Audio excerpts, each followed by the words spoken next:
Once upon a time, in a small fishing village nestled by the turquoise coast of Zanzibar, there lived a young man named Simba.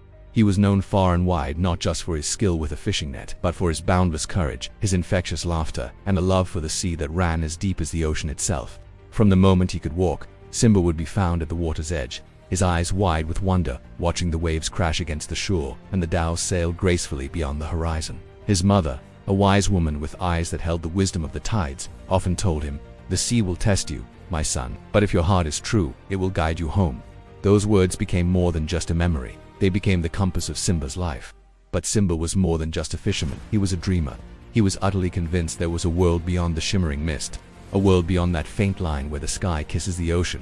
He'd listened, captivated, as the old sailors in the village spoke in hushed tones of a mythical island de la Dorada, the island of gold. They said its sand glittered like a pirate's treasure, and its trees bore fruit that could heal any illness, cure any sorrow. Many brave men had tried to find it. They sailed off with hope in their hearts, but none had ever returned. The sea, it seemed, kept its secrets well. But Simba wasn't afraid. Fear was just another wave, and he had learned to ride them all. He decided he would be the one to find this legendary place. He began to build his own boat, a vessel born from dreams and determination. He named it the Golden Tide. He pieced it together with driftwood polished smooth by the sea, old sails patched with stories, and his father's most prized possession, a weathered, reliable compass.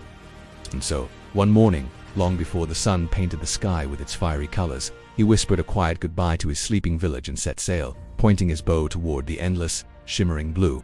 At first, the sea was kind, as if welcoming an old friend. A gentle wind filled his sails, pushing the Golden Tide smoothly across the waves. Playful dolphins leaped alongside his boat, their sleek bodies glinting in the sun, as if guiding him on his quest.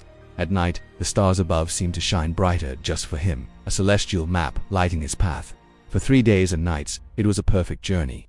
But on the third night, the ocean showed its other face. The sky, once a gentle canvas of twilight colors, turned a dark, bruised purple. Thunder began to roll, not like a distant rumble, but like the angry, pounding drums of a giant. The waves, which had been lapping gently at his boat, began to rise, swelling into liquid mountains that threatened to swallow him whole. Simba gripped the wheel, his knuckles white, his face lashed by rain and sea spray. He felt the raw power of the storm trying to break him, but he shouted into the roaring wind, his voice defiant, "You can roar, but I will not turn back." Just then, a brilliant fork of lightning split the sky and struck the mast. The wood exploded into splinters, the sail collapsing in a heap. The Golden Tide was crippled, spinning helplessly in the violent water, tossed and turned by the storm's fury. The world became a whirlwind of black water and screaming wind, then silence, complete and total silence. When Simba opened his eyes, the storm was gone. He was floating on a broken plank of wood, the last remnant of his beloved boat. The Golden Tide was gone. His father's compass was gone, all around him in every direction. The vast, indifferent ocean stretched to an unbroken horizon. He was utterly alone. Simba drifted for what felt like an eternity. Days blurred into nights. Weak from hunger and thirst, his hope began to fade like the setting sun. But just as he was about to surrender to the deep, he saw it smudge on the horizon, land a mysterious island shrouded in a thick swirling mist. With the last of his strength, he kicked his legs, pushing the plank toward the shore. He finally felt sand beneath his fingers, crawled ashore, and collapsed, the world fading to black. When he woke, he found himself surrounded by people that were tall and graceful, with skin that seemed to shimmer and eyes the color of pearls. But they were utterly silent. They moved without a sound, their expressions unreadable. The leader, a woman of breathtaking beauty named Amara, approached him. Her voice, when she spoke, was like the gentle rustle of leaves, the only sound on the island. "You have crossed the Gate of Whispers," she said, her pearl-like eyes studying him. "Few ever make it here." Simba looked around, astonished. He had found it. The island glowed with an ethereal beauty. Waterfalls cascaded down cliffs, not with a roar, but with a silent, shimmering grace that seemed to sing a song only the eyes could hear. The trees had leaves of pure gold, and glowing fish swam in crystal-clear lagoons. It was paradise, but something was deeply wrong. There was no laughter, no songs, no joy. The silence was a heavy blanket covering everything. Amara explained the island's tragic secret.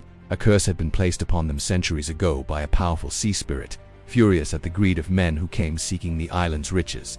As punishment, the spirit had stolen their voices, plunging their world into an eternal silence. Only one thing, she explained, could break the curse: a single perfect pearl hidden in the heart of the ocean. A pearl guarded by the legendary Leviathan of the deep. Simba could have stayed. He could have lived out his days in this silent, beautiful paradise, safe and at peace. But he remembered his mother's words: "The sea will test you, my son." He knew this was his test. He looked at Amara and the silent faces around him and made his choice. He would face the Leviathan. Amara gave him a large, polished conch shell. "Blow this once," she said, her voice filled with a fragile hope, "and the sea will answer." The islanders, working in their strange, coordinated silence, helped him repair a small sailboat. With his courage burning brighter than his fear, Simba sailed away from the golden shores and toward a dark, foreboding patch of ocean known as the maw of the deep, the Leviathan's lair. As he entered the maw, the water turned from turquoise to an inky black. The air grew heavy with salt and an almost electric tension. Then, the sea erupted. From the depths rose a creature larger than a mountain, its scales glistening like molten gold, its eyes to burning embers of fire.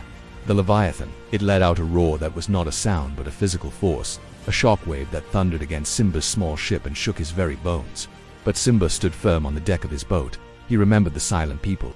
He remembered his purpose. He raised the conch shell to his lips and blew. A blast of pure, brilliant light burst from the shell, illuminating the dark ocean for miles. As the light held the great beast's attention, Simba shouted, his voice ringing with conviction, "I do not seek treasure. I seek freedom for those you have silenced."